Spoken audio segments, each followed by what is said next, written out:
Hey everybody, welcome back to another edition of PD and P-Dubs Unscripted. This is P-Dubs' first time in the updated kind of studio arrangement.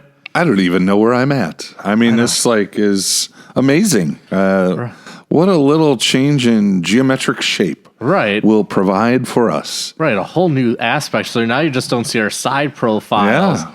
We're not rectangular. Right. Now it's a whole circle. A circle of life. Circle of life. You almost sound like Austin Power or like Dr. Evil there. With the I was quoting another film, but I won't say what it is. It is a circle. But I mean, look at you. Like, you look at all the stuff. Like, you can have your Bible and your Greek New Testament. Yes, look at this today, friends. I thought I'd look scholarly. Oh, hold on a second. Now I look scholarly. With my Nestle Allen Greek New Testament. Is that the 27th edition of the Nestle Allen? Of course you had to ask me that, and I would have to say that it is. I don't know why I always remember that the Nestle is the 27th edition. I don't know if there is a 28th edition of the Nestle Allen. I don't either. Yeah, there it is. Ed 27 in Roman numerals. I should have just looked right there on the... Nestle Allen, right? Uh-huh. Yes, indeed, sir. Let's see if there's a 28th edition, because I'm really... Oh, I Googled, there is a 28th edition, possibly. I don't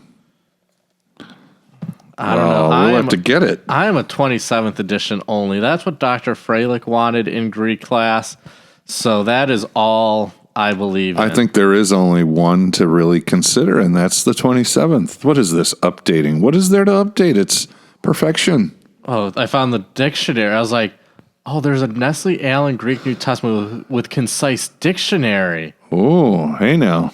Oh man, that could have helped. That would have been temptation, that would have been a game changer in college and seminary. For sure. But that came out in January of 2005. So right in the middle of my time with Dr. Freilich. Okay. That was, 2005, 2006 is when I joined the seminary. So I'm surprised that wasn't available to us. Oh, the hardcover one's 2012. Ooh, $62 on Amazon. What? I wonder if the price tag's still in mind. Oh, this paperback one, $93 used. 93 used? What is going on? I'm sitting on a gold mine here. I got a little bend in my little, a little too much there. I don't have a price tag on mine. Yeah. Oh, wow. But you can't put a price on the original text. $80. Okay, for that one, it's... Oh, there is a 28th edition that's $52. This is ridiculous. Don't they want the people to get God's word in the original language at a reasonable price? Hey, even God's word has succumbed to inflation. Oh, this one's $140. Oof. 140? What do they got in there? Is it printed in gold leaflets? It just says hardcover large print. Well, and as I get a little older, a large print would suit me good. Ancient Greek edition. Ancient Greek? Isn't this... Yeah, I don't know. Koine Greek, yeah. Okay, enough about... Just kidding. Yeah, we've lost our entire audience. But I don't know. Talking about the Nestle Allen, it is a joyous thing. It takes me back to college and Greek. Yeah. Is it bad when I hear the word Nestle Allen? I think of candy bars. Well, Nestle. It's like Crunch bars. Oh, well. But yeah. Yes.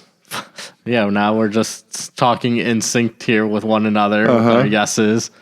But yeah, so you did bring it down here for a reason, because we kind of want to look at the text that we heard this past Sunday in church. Yes, sir.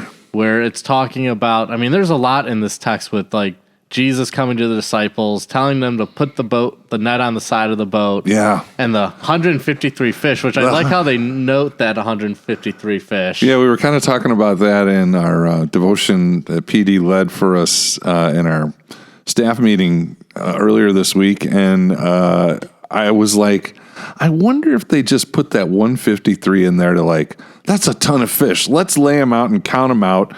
This is the most amazing catch of fish we've had. Just to put it in there, we had to count it, And I just wonder, the size of the fish, because 153, if it's a little goldfish, Yeah. That feels pretty easy. Like, I feel like I could do that. Oh, but it's the Lord filling up the net. But if it's like a large mouth bass, that's a lot of. Oh, I know. I mean, maybe there's some walleye in there. Or, yeah, I'm not sure what was in the water that they were fishing in. Yeah, muskie. You have 153 muskies? Ooh, baby. And you would think, like, I don't know, I'm not a fisherman. I've never used, like, a net to fish like that. Mm-hmm. But you would think, like, wouldn't the fish be trying to swim away as you're trying to pull them on the boat? Oh, yeah, for sure. They're squirming all over the place. So that's 153 fish going in the opposite direction what you're trying to go into. Yeah. That would be the thing to sit to like Google is what's the variety of fish in the Sea of Galilee? Can you do that real quick? Yeah, I can do that. Because that way we can have an idea of what kind of fish we're talking about here. Is it just perch? Is it I don't know. Coho. Coho.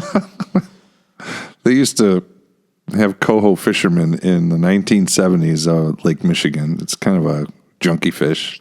Okay, so there's the mushed. This group includes the popular tilapia galilea. Oh, okay, tilapia. Commonly called St. Peter's fish. All right. Then there's also binny or barbels. Okay. This group consists of 3 species of the carp family. Mm-hmm. The 2 most common species are the Barbus longiceps and the Barbus canis. Both are used by Jews for Sabbath meals and feasts. Well, a carp is a big fish. It can get pretty big, so that's heavy. And then a Kinneret sardine. At the height of the fishing season, tens of tons of sardines are caught every night. In the New Testament, times these fish were preserved by pickling. Magdala was known as the center of this industry. Okay, so those are smaller fish, but a whole bunch of them. So, yeah, it could be. That shows you variety in size. Yeah, I see some of these fish here. They're showing me here. Let's see. This is going to be bad podcasting. Okay. But, there's the mushed. Okay, it looks like a crappie almost for us. There's it cooked with French fries. Ugh. Is that the... Oh, those are pretty... Those got to be the carp type fish. And that's all I got on this website. Yeah, those are good sized fish. So imagine, a net full of that. That would be pretty tough. That'd be like... You know how, like, when you go on fishing expeditions and they like, hang the fish on this, like, board and, you see them all sized up? I wonder if that was the whole purpose of, like, lining up 153, just like, we got some big ones, right. Definite keepers. Right. These ones, throw them back. Yeah. But I'm starting to think you just had me read that so I could try to read the Latin names of these fish that I probably butchered. Well, you're a scholarly Latin scholar. Yeah, I took all of 0 years of Latin. Yeah, so that's what it starts out with. The guys are fishing, and again, they're striking out. Jesus tells them, put it in again. They get this big thing, and then he's having breakfast for him, and he says, "Come and eat breakfast." Right, and I don't know. I can't imagine Jesus. Hey, come have breakfast with me, guys. Come on, don't get so excited. Come and eat breakfast. It's like the simplicity of like having breakfast with Jesus. You think of times like I think of like. There goes my Bible. Well, but I'll finish what I was saying. But I think it was the last time I did ask the pastor for our Instagram when Joe was like, who would you want to have a meal with from the Bible? That simplicity of Jesus to say, here, come have breakfast with me. Yeah, I mean, and, it was a way to kind of center his disciples and it's like, let's just stop all this fishing because I think a lot of them didn't know what to do with themselves shortly after the resurrection. And it wasn't Peter said, I'm just going to go fishing. And like when you're perplexed or scared about your future, sometimes you resort to what you know best. Right. There's maybe that comfort in that. Yeah. Like you think about when you're having a stressful day, there's nothing better than going to that thing that you find comfort in, whether it's maybe walking, for dog lovers, just petting your dog. I don't know. Like, I think I've talked about this before, like in seminary, playing catch. Yeah. Nothing be just, hey, in between classes, hey, bring your gloves, like our recurring guest, Pastor Dave Ficken. There's plenty of times where him and I brought our gloves to class and just threw the baseball around in between class. And I don't know, that's a relaxing thing. It is. Just a couple of months ago, my eldest son called me up and said, "Hey, what are you doing? You want to play some catch?" And I was with my daughter, and so we got her a glove, and we played catch. And I don't know about the rest of y'all, but like when we were playing catch, we'd be talking a lot when we're playing catch. So it's like good, relational stuff rather than just throwing a ball. Right. So those ideas of going what's familiar, where you find comfort. He knew what he was doing with fishing. But then you add like here, it's like, oh, now the frustration, maybe you're having a rough go, and now, oh, no fish today. Yeah. That disappointment. Right. Can't do anything right. Nothing's working. And then, whaba, 153. And then Jesus is like, all right, come here. I made you breakfast. Come sit down with me. And I think that says a lot like, come on, it's time to get back together, know. And now I'm thinking, I don't know, it came up on my Instagram reels today where it was like, if Peter had a smartphone and it was like him doing like the selfies of like, here's them feeding the 5,000 or him on the boat when Jesus is walking or like running to the tomb and you see him running to the tomb. I'm just like, you just wonder what those moments were like. Didn't somebody say this week that they do have pictures like that, recreating like AI things? I think, and that's what this really was. Yeah, that would be kind of funny. I think I saw one of those of Peter kind of crouching, in front of the crowd, and Jesus was behind him, and they're like, taking the picture. Yeah, so yes, we've really like dove deep into like we've only been going the simplistic here. We've only been going for 11 minutes here. Oh man. So but what we really wanted to talk about was that encounter with Peter afterwards. Right, that's time where after they get done eating and Jesus, says to him like, Simon, son of John, do you love me more than these? And something I hit upon in my sermon this weekend, like, I don't know about you, but I feel like when that conversation, when Jesus says that to John or to Peter, it's one of those like, when you have those conversations that you're dreading to have with somebody, and that person starts in, and you're like, I was hoping this wasn't gonna. Yeah. I just don't look forward to this conversation. I wonder if that was a sense of feeling. It must have been because remember, like you always bring up that look after the denial.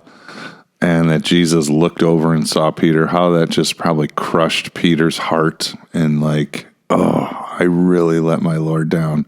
And like you say, okay, he's risen. I've seen him a couple times. And now he wants to sit down and talk. And he says, do you love me? First thing. Oh, man. From what we get in the Bible, if I remember correctly, this is the first kind of one-on-one interaction that he's had since the resurrection. And right away, rips off that Band-Aid. Yeah. And I was just thinking of those conversations that you're not looking forward to having with somebody and you almost dread. And then once they bring up those words, it's just like, okay, I messed up. I'm a failure. I disappointed you. Yeah. And that's where it goes. Yeah. And, who do you think the more, do you love me more than these? Who are the these, do you think? Yeah, like, that is a tough one to think about. Like, these, like, is it the other disciples or the things of this world? Yeah. Right. That's kind of where I lean toward is like, do you love me more than these brothers? Yeah, but it could be like, do you love me more than fishing? Right. Because like we're getting at, they're kind of resorting back to the thing of comfort. And this kind of speaks to like their initial call when they're fishermen, leaving behind what when maybe you do love that. There's that comfort that we talked about.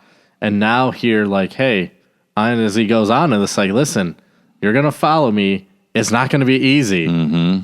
So are you willing to endure through this because you weren't willing to stick up and say, I know me, or I know you know who I am, in the midst of Jesus is one of his most difficult times of being arrested and everything. Yeah. Are you going to stick with me when things get difficult? You say you love me, but hey. Right. And I just think that's a great question. If it was said to us, how would we answer? Like, what are these for us? Kind of what you're getting at. Like, do you love me more than these? Maybe your family, or these, your hobbies, Are these where you are spending an inordinate amount of your downtime with? You know what I mean? What do you spend your money on? Right. Your priorities. And it's, The people you hang around with or the activities that you do. If you think of like, what do you really enjoy in life? Like, you kind of name some of them, like just getting away, maybe it's fishing, maybe you just like being out in nature or spending time with your dog or your family or on a golf course. On a golf course, going to a ball game. Do you love me more than all of these? Right. Do you? And you're like, to us who are pastors, I think we might answer Jesus the same way. Well, Lord, we love you. Like, look, we're committing our lives and our vocation to you. We love you, right? But yet, he's wanting more from us. Right, and like the two things as you were talking kind of stuck out to me. I was saying back to my vicarage, I remember talking to some of our youth and talking about like, not going to church because, I like to sleep in. Yeah. And I'm like, I get that. And they're like, you're going to be a pastor, so you like being here at church. I'm like, I do enjoy it. Yeah. But I'm like, I also enjoy sleep as well. I might not be good, but just because I'm going to be a pastor at that time, a vicar, doesn't mean that I don't like sleep and wouldn't mind sleeping in on a Sunday, which I know. But it's one of those also like, I don't think I can justify that to God. Like, God, I didn't come to church this weekend because I wanted to sleep in. How about that we pick a weekend where we just online, we tune in online. Pastors, we're in our jammies. Right. I mean, sorry, we slept in a little. Right. I mean, part of me, that's why, like, when I do have vacation, if I do worship here on vacation time, I come on Saturday. That way, Sunday, I kind of don't have to be rushing to get around, even though 10:30 isn't really rushing because I'm already up by like 5:30, 6 o'clock. And don't you find that when you have days where you can sleep in, you're up at 5 o'clock? Well, that's like I'm like, I'm not a good sleeper. Like, that is not one of my gifts. I wish it was. It always frustrates me. It's like, tomorrow I'm going to sleep in because it's my day off. And then I'm up. Either the dogs wake me up or my eyes open up and I'm wide awake. And I'm like frustrated because I want to go to sleep. Right. There are some days where I'm like, okay, let's take Madison out. Let's feed her. I'm just going to go back in bed and put the TV on and just doze off and doze in and out of watching this TV. But so it's like that sacrifice of like putting the priorities. But the other thing I was thinking about initially too, when you were talking about like these things and like the struggles, like how would we answer like that idea of like, I think about like Columbine, the girl Cassie, that the shooters were like, hey, do you believe in God? And when she said yes, they shot and killed her, as the story goes. Right. But I'm like, how would I respond if I was in that situation? I pray and hope that I wouldn't deny my faith. Exactly. Kind of like Peter, oh Lord, I would never deny you. But then in the face of that, would I respond the way I want to in this moment of like, when I don't have self-preservation? I'm like, I think that kind of gets to what we were talking about initially, kind of in some of this conversation about like, do you love me more than these things? Yeah. Are you willing to lay down your life for these things, or are you going to shy away? Right. And the whole purpose, why is Jesus asking him that? He asks him 3 times to the point where Peter is like frustrated and pained by it. Right. Right. Because we see that there in end of verse 17.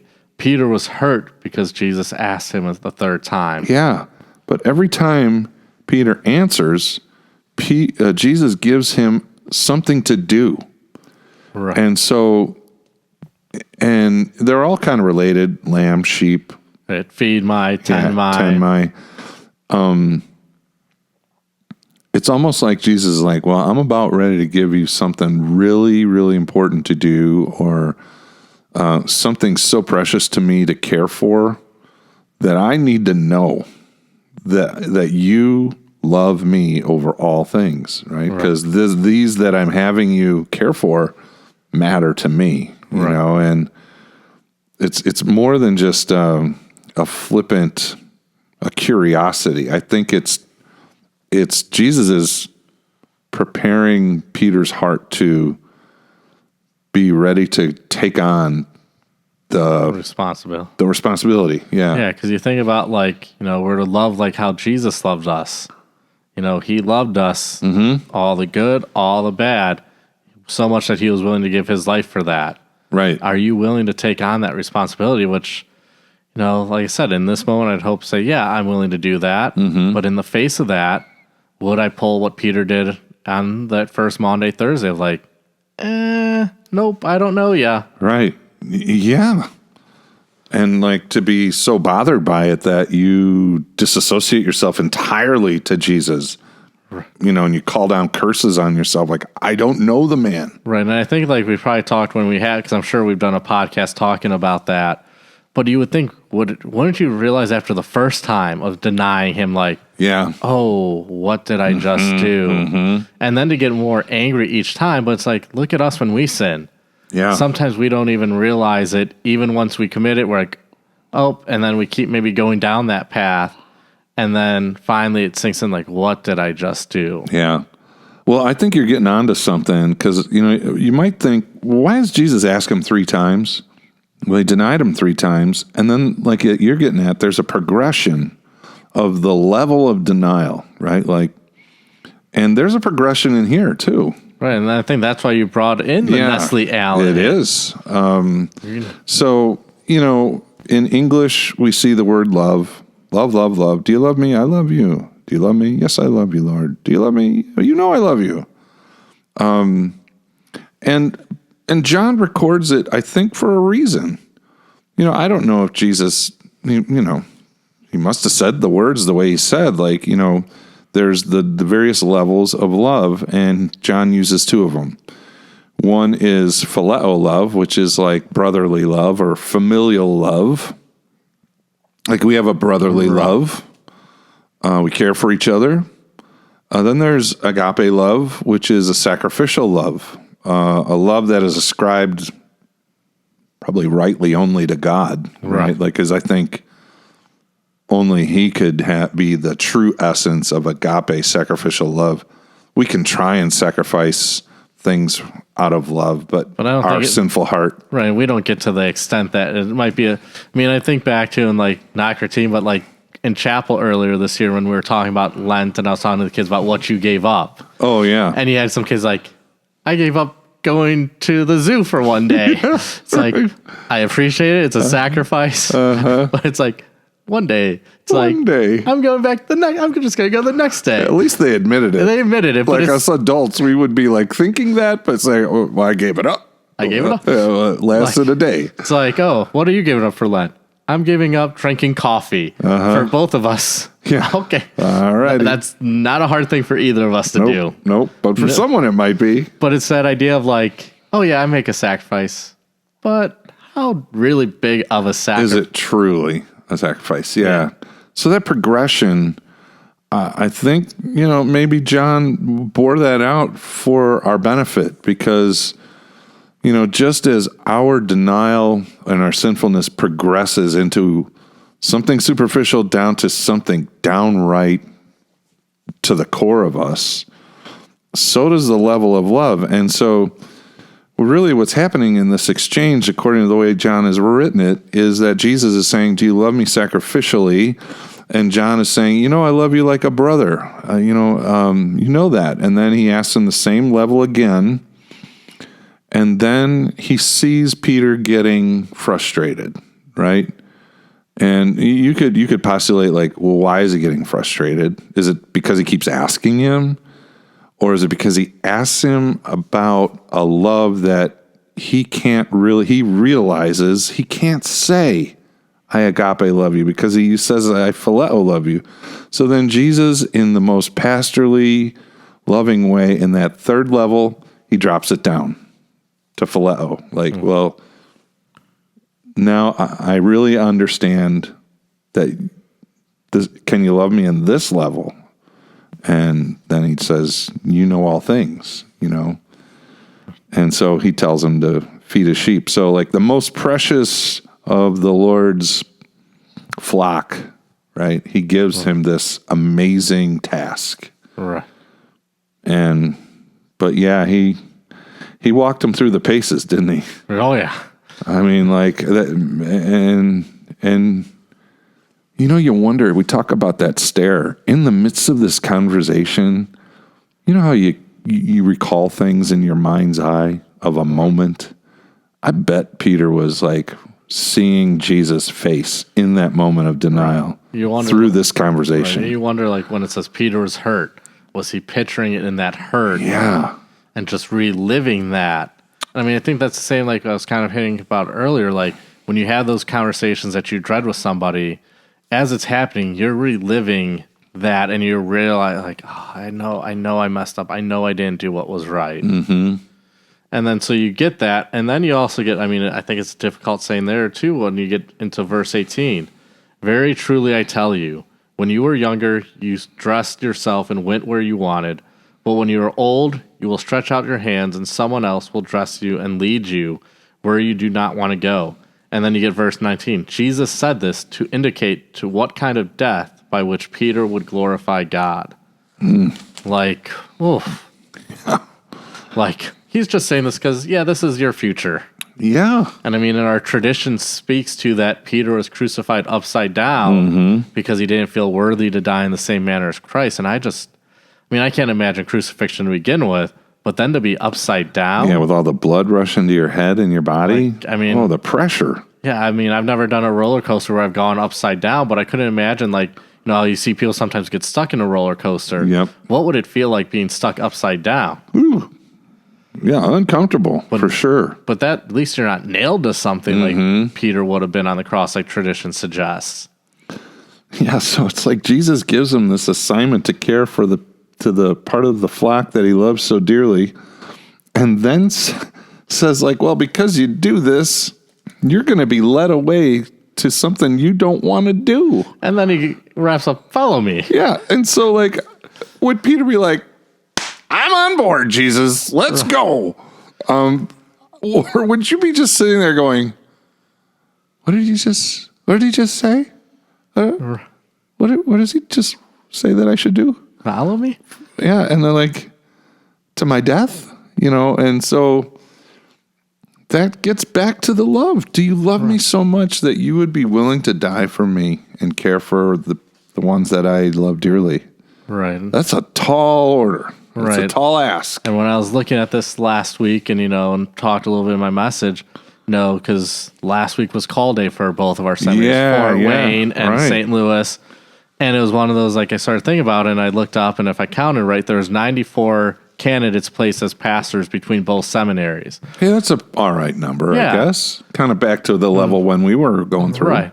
But I was saying about that, the 94, and then thinking back to, like, my call day, and I'm sure you can relate, that was an example of God saying, follow me. Yeah. And it's like, are you sure you got the right person, God? Mm-hmm. And not knowing the joys and the challenges that were going to lie ahead in those times of, like, your first call here, my first call to Salem. And then even I was thinking, like, my call here, like, Jesus is saying, follow me. Yeah. And same with these 94 young men, or maybe not young, because there might be some second career guys. Follow me to maybe a place they've never even dreamed of living, to a congregation they're not familiar with, but they're following God to his command to come follow me, to feed his sheep, to tend his sheep. Yeah. And you remember how everybody was so, like, joyful and, like, I got a call, and, like, you're, like, ready to go. But yet you have no idea really what you're stepping into, but you are so excited and so pumped and ready to go. And, like, and obviously it's a little bit different than you, because it's not like when you got the call here, you're like, well, what's Palatine, Illinois like? Right, yeah. Like me for Sam, I was like, what can I learn about this town? There's that whole aspect I didn't have to go through. Like, even for, like, Vicarage, since you were local in Fort Wayne, and me going to Bartlesville, Oklahoma, it's like, what's in Bartlesville, Oklahoma? Right. And looking up stuff about Oklahoma, what was there, and learning about the town. Mm-hmm. Yeah, I mean, most guys have to deal with change in environment, region, being away from family, that kind of thing. I was really blessed on both ends there.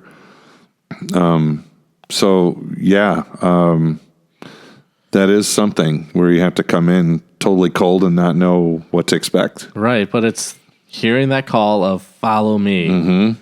And so as I talked about my message, where is God saying follow me to each of us? Mm-hmm. And it looks different for each of us. It does.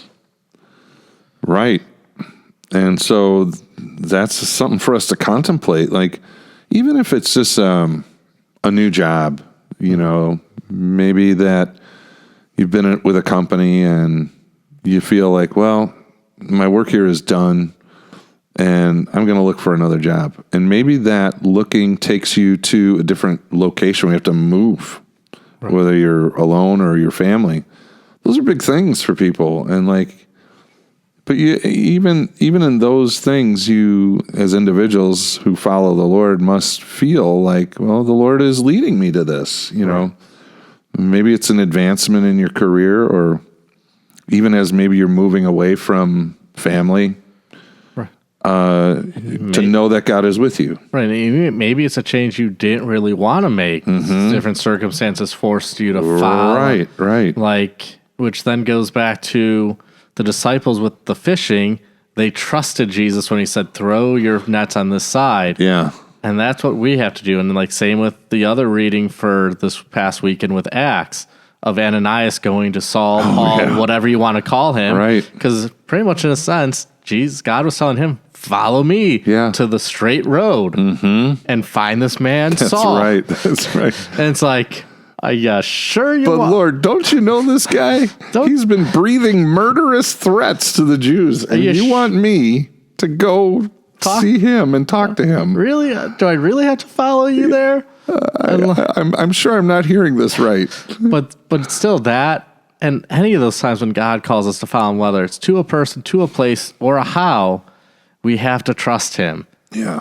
And the other is pray. Like pray for you need to pray yourself, but also share it with the people in your life so that they can pray for you as well. Mm-hmm. Yeah, when we're directed by the Lord, it's hard to say no.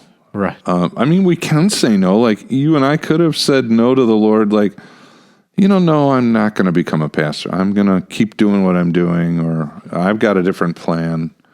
And I think the Lord would be kind to us and bless our lives as we continue to live for him in a different way. But like, there are times it's like you can't deny where he's leading you. I don't know. I found that same way going to SEM. It's like, this keeps coming up. I can't really shake it. And so it's like, I think I have to. Right. And I think the other thing, like, I know I've experienced along the way, is in those moments of like maybe where there is that self-doubt, God does those little ways to reassure you, whether through a person's actions or different things. Right. For sure. And like, even if it's not like, thought it was interesting, yesterday was one of those like for Teacher Appreciation Week, this like, bring somebody on staff their favorite flower. And I had one of the sixth graders bring me flowers. Oh, nice. And I was just like, wow. I'm like, that really was a nice thing, and kind of like, okay, I am doing what God has called me to do. Yeah. And I was like, I don't think I have a favorite flower. Well, they see you. Right. They see you, Pastor. So that's what really, like God has those reassurances, even if you're not a pastor, like just reassuring, hey, you're going on the right path. Right. Exactly. And, but it is quite a thing to consider, the level of love that you have for the Lord, because I think, as we said earlier, we would all say, of course I love you, Lord. I love you. And then it's just how much. Right. And the Lord gives each and every one of us opportunity to love people who are precious to him. If you're a parent, your children are very precious to the Lord. And, there's a lot of moms and dads who wonder their purpose. Okay, my purpose is I'm going to raise my kids, and then they become adults, and they might think, well, my job is done. Well, actually, as a parent, your job's never done, even with your adult kids. Like, right. There's always ways to guide and direct, just in a different way, right? And you still worry about them, because I'm like, I'm the youngest of my two older brothers. I got two older brothers, and I'm 40, and I'm sure even as a grown adult, my parents are still worried And I bet your mom's worried about you around all these people every week. You know what I mean? Like, Lord, protect him so he doesn't get sick, you know? And I mean, I know my mom was the same way. She was always concerned about us. Like, even if we traveled, I remember when we would come home from SEM and get to Fort Wayne, she'd always say, call me up, let me know you got there. Well, sometimes we get home late and I'd be like dead tired after driving. I'd forget. And well, a couple times I got a late call. Did you make it? Oh, sorry, Mom. I've been up all this time. Like, oh, I'm so sorry. It's like when you're a teenager coming back late. I know. Holy cow. Yeah, I remember a few of those standing at the top of the stairs. Do you know what time it is? 4 a.m. But yeah, so that just like there's still that care, even though they are adults. So what I mean by all that is, no matter what station in life that we are at, or that we are in, I guess is the appropriate thing, God has a purpose for us. Even when we're advanced in years, many people will say, well, there's really nothing for me to do. Honestly, I think Jesus still comes and says to you, do you love me more than this? Right. You know, then you have work for me to do. Right. I think of like times of visiting elderly people when they're like, well, I don't know why God hasn't called me home yet. Right. And I'm just always like, well, God still has plans for you. Yes, he does. I don't know what those plans are, but God still has plans for you here on this earth. And once those plans are complete, he'll call you home. Yeah, I'll bring up my mom one more time. She couldn't walk anymore. And she's like, well, what can I do? I can't get up and go do something. I go, but yeah, Mom, you have the awesome smile that when people come in, you welcome them genuinely. And like that changes people's disposition.